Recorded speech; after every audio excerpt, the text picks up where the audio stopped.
வணக்கம். இது நம்ம கிச்சனில் நம்ம இன்றைக்கி என்ன பண்ண போகிறோம்னா புடலங்காய் கறி பண்ண போகிறோம். அதுக்கு வந்து புடலங்காய் இந்தமாரி நல்லா நறுக்கி ஸ்லைஸில் தான் வச்சுக்கணும். நான் வந்து ஸ்டீம் குக் பண்ண போகிறேன். இப்போ வந்து இதில் வந்து கடலை பருப்பு இந்தமாரி ஊற வச்சுருக்கேன். இந்த ஊற வச்ச கடலை பருப்பை நல்லா ஒரு கரண்டி அளவுக்கு ஊற வச்சுருக்கேன். எடுத்துகிட்ட அளவுக்கு ஒரு கரண்டி தேவைப்படும்.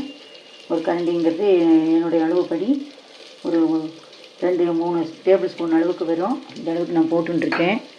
இதுலேயே இந்தமாரி ஒரு ஸ்டாண்டை வச்சுட்டு இந்தமாரி ஹோல்ஸ் உள்ள பாத்திரம் நம்ம குக்கர் வாங்கும் போதே கொடுப்பான். அதில் இந்தமாரி இதை போட்டுட்டு இதில் வந்து நம்ம 2 விசில் அதில் வச்சு ஸ்டீம் குக் பண்ணிடணும்.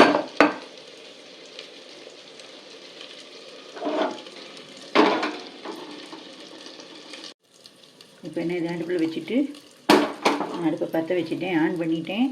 இது வந்து 2 விசில் வரணும். நான் எத்தனை குவான்டிட்டிக்கு 2 விசில் வந்தாக்க போதும். அதனால் இது 2 விசில் வரட்டும், பார்க்கலாம்.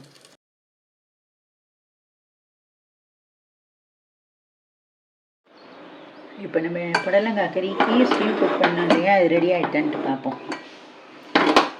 நல்லா ஜம்முன்னு ரெடி ஆகிட்டு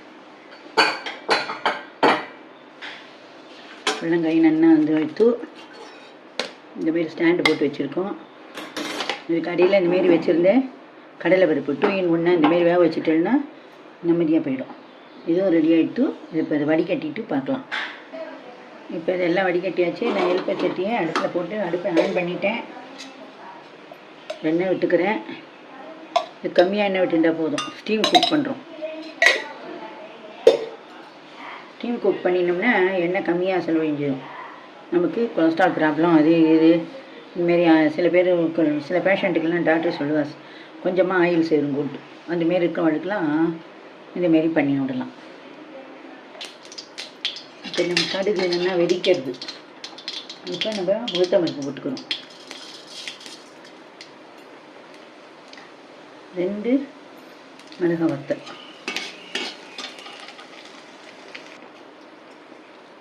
கருவேப்பிலை நல்லா மறுபடணும். இப்போ மறுபட்டு விட்டு நம்ம பாயில் பண்ணியிருந்தது வடிகட்டின கடலை பருப்பு,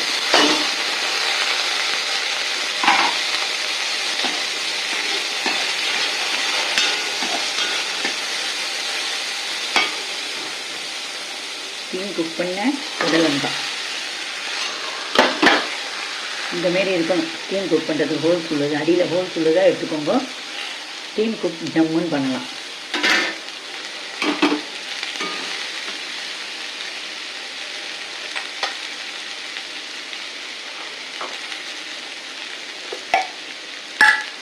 கொஞ்சமாக பெருங்காயம்,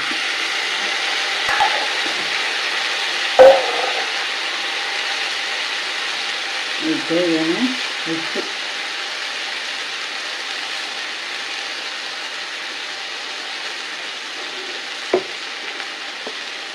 அப்புறம் டேஸ்ட்டுக்கான சர்க்கரை,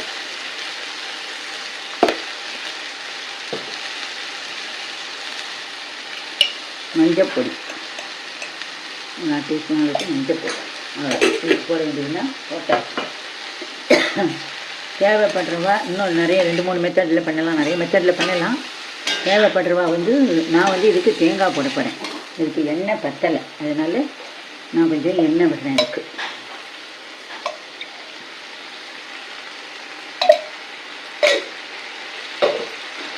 இதை வதக்கணும். என்னென்னா நான் வந்து பருப்பு தேங்காய் போட்டு பண்ணுறேன். இதையே நீங்கள் வெங்காயம் தக்காளி போட்டு பண்ணலாம், வெங்காயம் மட்டும் போட்டு பண்ணலாம், 2-3 காய்கறிகள் சேர்த்து பண்ணலாம். இதேமாதிரி தேங்காய் பருப்பு வெங்காயம் தக்காளி போட்டாலும் தேங்காய் பருப்பும் போட்டு பண்ணலாம். நான் இப்போ இதில் கடலை பருப்பு போட்டிருக்கேன். இந்த பயத்தம் பருப்பு கூட இதுமாரி 1-2 வேக வச்சுட்டு போடலாம். வதங்கி வரட்டும், பார்க்கலாம். இப்போ நம்ம புடலங்காய் கறி நல்லா வதங்கிடுச்சு. வெந்து ஒரு அரை வேக்காடு வேக வச்சு மீதி அரை வேக்காடு நல்லா வதக்கி பண்ணிட்டோம். இப்போது இதுக்கு தேவையான தேங்காய் போட போகிறோம். தேங்காயெல்லாம் வந்து நம்ம சௌரியம்தான், எவ்வளோ போடுறோங்கிறதெல்லாம் நம்ம இஷ்டம்தான். நேரத்தில் எல்லாருக்கும் ஜெனட்டிக் கொலஸ்ட்ரால் அப்படிங்கிறது இருக்கிறதுனால நாங்கள் கம்மியாக தான் தேங்காயெல்லாம் போட்டுக்கிறோம். இதை அப்படியே மூடி வச்சுருங்க, கிளற வேண்டாம். பரிமாறும்போது கிளறுங்கோ, அப்போ தான் இந்த தேங்காய் வாசனையோடு நல்லா இருக்கும்.